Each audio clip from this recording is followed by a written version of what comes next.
saw what scatter does to our radiograph, correct? Did we like that? No, we didn't get to see our detail, the contrast was, more gray looking, washed out looking. So no, we don't want scatter. So how can we reduce scatter? Well, we know what causes scatter: field size, kV. So, let's just use lower kV. Let's just use small. Well, no, not if you're doing a pelvis. You have to use the kV necessary. It's going to be high. If you're doing an upper GI, you don't know this. Barium studies, we're in the hundreds, 120 kV. We can't go lower. So, we can't control that. If you're doing an abdomen or a pelvis, that's, what are you going to tell your patient? I'm sorry, you're too big to x-ray? Go lose some weight so I can have less scatter on my image? Of course not. So how are we going to, we know what controls scatter, but sometimes we can't help those factors based on our patient and what we're doing. So therefore, we have to have some sort of device to help us clean up the scatter that we know is going to be there because of those, high kV, larger patient. We're doing barium studies, that's a high atomic number, that sort of thing.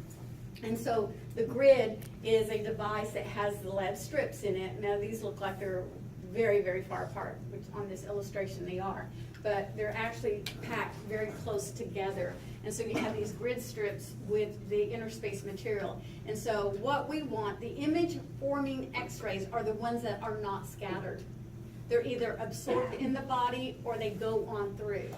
And so the scattered x-ray photons add density but not information to our image, okay, and it obscures our details. So hopefully the lead strips here, when you have an x-ray beam that scatters, it scatters at an angle, and therefore those lead strips, which are parallel in this case, absorb those scatter photons. Some grids are better at that than others, and so not every grid is 100%, but there are some that are more efficient than others. And so these lead strips, again, are parallel to each other, and see how some x-ray photons are scattered almost straight, and so when they're scattered more vertical, then they may bypass the lead strips altogether, and then some of them will be able to absorb it. So again, just the whole purpose of this is to reduce the scatter reaching the image receptor. It's not going to change the scatter produced in the patient, but it's going to change the scatter reaching the image receptor. So if we are decreasing the scatter, that's a good thing, but we're also decreasing the density that's on the radiograph. So again, what are you going to do to compensate for that? Okay, what you have to, when you use a grid, you have to compensate for that. You usually increase the mass. That's usually what we do. We increase the mass depending on what grid ratio we use. Because it absorbs the scatter. The scatter, well, it may obscure detail, it adds density to the radiograph. Okay, so if we get rid of that density, we have to increase the mass to compensate for that. You can do the kV, but usually you're changing your kV by 20 kV, an increase in 20 kV, and that may pull you out of the kV range that you want. So usually mass is the easier thing to do.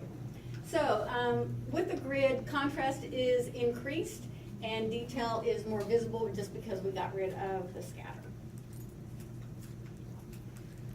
So Gustav Becky, that's why we call it a Becky Tray. As you may remember, the grid was invented by Gustav Becky, and then we call it a Becky Tray because anytime you use, the only reason we're using this tray underneath the table in the back room is because we want to use the grid that's underneath the tabletop. So where that tray, the grid is right above it, and what else is right there next to the grid? Underneath the tabletop.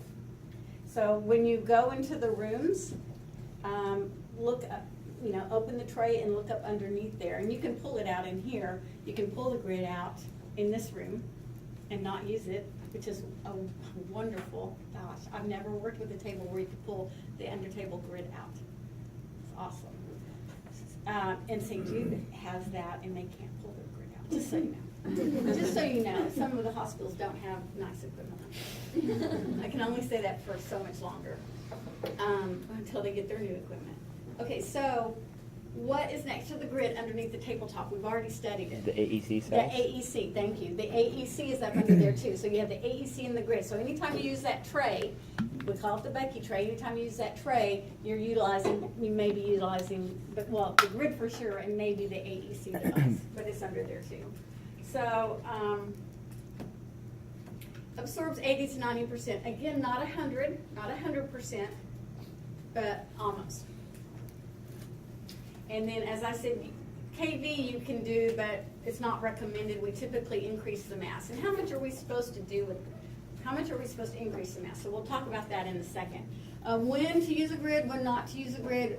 We have taught 10 centimeters since I've been here. Other books, I grew up with 13 centimeters. So it's not written in granite anywhere, but just kind of a guideline. You can use a grid for a hand if you want to, but what's the problem with that?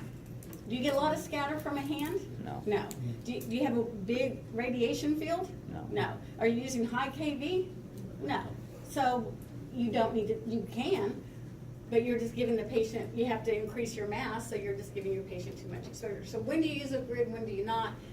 We stick with 10 centimeters in here, here at Cypress, and just know that typically it's, certainly there are no-brainers.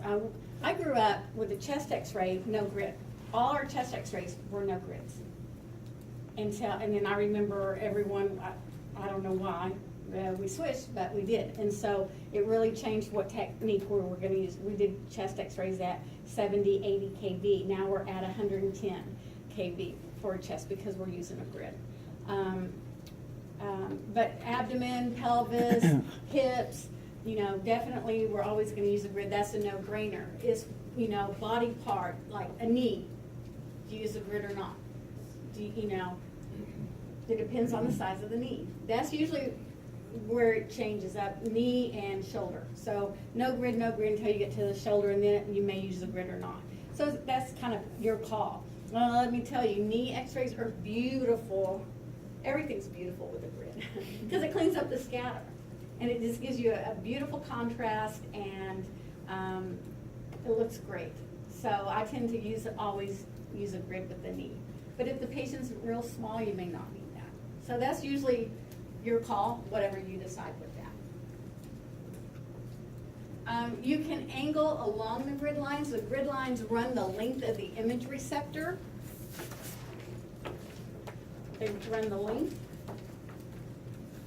So grids, if this were a wafer grid, all the lines would be running up and down. They do make grids, just so you know, they do make grids with the lines going this way. But those are specially made and should be marked. We tend not to do that. That just kind of goes against everything we've ever been taught. Don't they make them crosshatch too?